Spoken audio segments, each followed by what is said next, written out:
nového videa po dlhšej dobe. Ideme si ochutnať dubajskú čokoládu. Je to veľkým hitom na TikToku, na Facebooku, na YouTube, všade je to, tak všetci to natáčajú. Máme fejkovú, ale je tam veľa krému, viac než tých obyčajných, vykysadni si.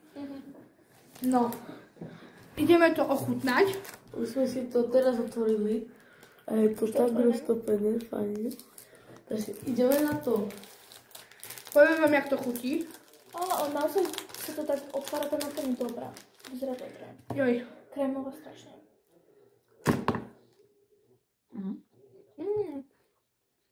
Toto som nečakala. Ani ja. Koľko z toho? 5 €? Pedačok? Keby som vedela, tak viac sa kúpim. Veď tam bola to poslať. Veľa to boli také menšie veľký.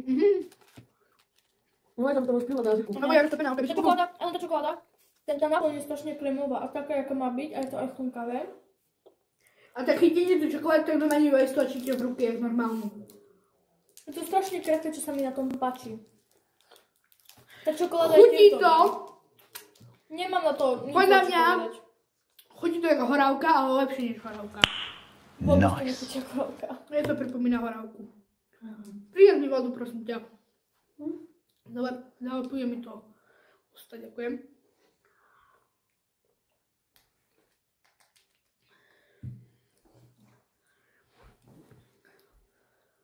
A ten stlačený, tak ten krém normálne ide von. Hej, z tej To čokolády. je strašne krehké, tak ako to ukazuje na internete. Tá čokoláda je dobrá, tá náplň je dobrá. Nemám čo zlé na to povedať. A, je to príliš sladké na mňa už.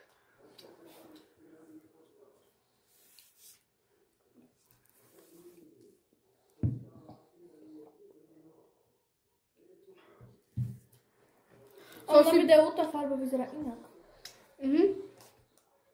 Som si myslel, že za 5 € to bude otrasné, že bez chuti a tak. Ale za 5 €. Jak keby práva čokoláda. Mäkká, krehká.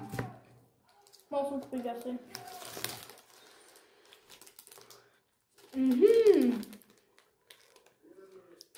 To je turečka. Práva je.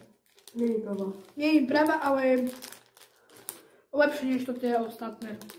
To je turecká. Čo som ochutnal ešte predtým, keď som začal natáčať.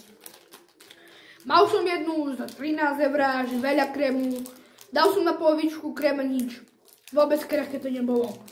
Normálne som prekvapený, že toľko krému tam je. Tiež som mala jednu fejkovú, asi 14 € alebo 15 stala vtedy. A tá náplň bola ako čokoláda, vôbec sa to tak nebolo. Ale ani krehká nebola.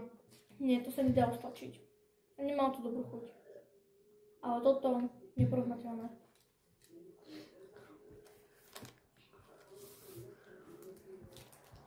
A je to príliš sladké na mňa. Je to sladké. Voľte z toho urobíme zmrzlinu. Voľte. Vyskúšame niečo rozmixovať a dať to do mrazáku. To by bolo dobrý nápad. A skúsime z toho urobiť zmrzlinu. Možno aj tento robíme z toho. Hej. Veď aj toto sú mučníky. Je keby taký mučník a v tom máš poliatú čokoládu, jak v čokoláde. Toto majú blízko, 6 km od Hovnice. Myslíš moči? Nie, pistáciový normálne je torta. Na mixi to predávajú také akoby kuličky. Aj to som už videl. Aj kokosové už majú.